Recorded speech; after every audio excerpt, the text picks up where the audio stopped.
മാർത്തോമാ സെമിനാരിയിൽ പഠിക്കുന്ന ഒരു വിദ്യാർത്ഥി സുഹൃത്തിൻ്റെ സാക്ഷ്യം അദ്ദേഹത്തിൻ്റെ അനുവാദത്തോടെ ഞാൻ ഇവിടെ പങ്കുവയ്ക്കട്ടെ. നമ്മുടെ രാജ്യത്തെ ഒരു സംസ്ഥാനത്തിൽ ജീവിച്ചിരുന്ന ഒരു കുടുംബത്തിലെ അംഗമായിരുന്നു അദ്ദേഹം.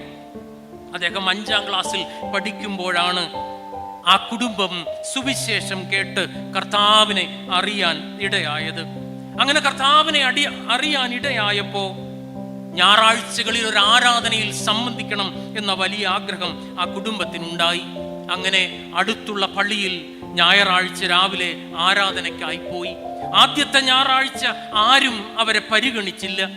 അടുത്ത ഞായറാഴ്ച വീണ്ടും ചെന്നപ്പോൾ ഈ കുടുംബം കയറി വരുന്നത് കണ്ട് ആ പള്ളിയിലെ അംഗങ്ങൾ മാറി മാറി പോയി. അവിടെയുള്ള പട്ടക്കാരനെ കാണാൻ ശ്രമിച്ചു, എന്നാൽ അതിനും അവസരം കിട്ടിയില്ല.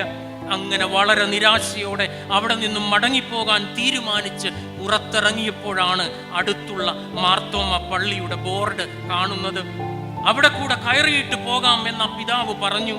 അങ്ങനെ മാർത്തോമ പള്ളിയുടെ ഗേറ്റ് കടന്ന് ചെല്ലുമ്പോൾ അവിടെ ഉണ്ടായിരുന്ന സുവിശേഷകൻ ഓടി വന്ന് അവരെ ചേർത്ത് പിടിച്ച് പള്ളിയിലേക്ക് കൊണ്ടുപോയി. അന്ന് തുടങ്ങിയതാണ് ആ കുടുംബത്തിൻ്റെ മാർത്തോമ സഭയുമായുള്ള ബന്ധം. ഇന്ന് ആ കുടുംബത്തിലെ ഒരംഗം ഉന്നത വിദ്യാഭ്യാസം നേടിയതിന് ശേഷം സെമിനാരിയിൽ പഠിക്കുകയാണ്.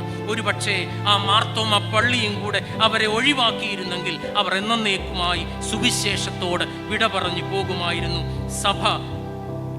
സഭയുടെ ശുശ്രൂഷയിൽ സഭ പൂർണ്ണമാകുന്നത് എല്ലാവരെയും ഉൾക്കൊള്ളുമ്പോഴാണ്. Ministry of the church is to include everyone and not to exclude anyone.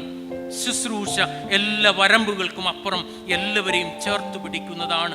ശുശ്രൂഷ ഉൾക്കൊള്ളലിൻ്റെതാണ്, പുറത്താക്കലിൻ്റെതല്ല. ശുശ്രൂഷ ചേർത്ത് പിടിക്കലിൻ്റെതാണ്, അകറ്റിക്കളയുന്നതല്ല. ശുശ്രൂഷ സമൂഹം നമ്മുടെ മുൻപിൽ വയ്ക്കുന്ന ജാതി, വർണ്ണ, ലിംഗ, വർഗ വ്യത്യാസങ്ങളെ മറികടക്കലാണ്, അതിനോട് സമരസപ്പെടുന്നതല്ല.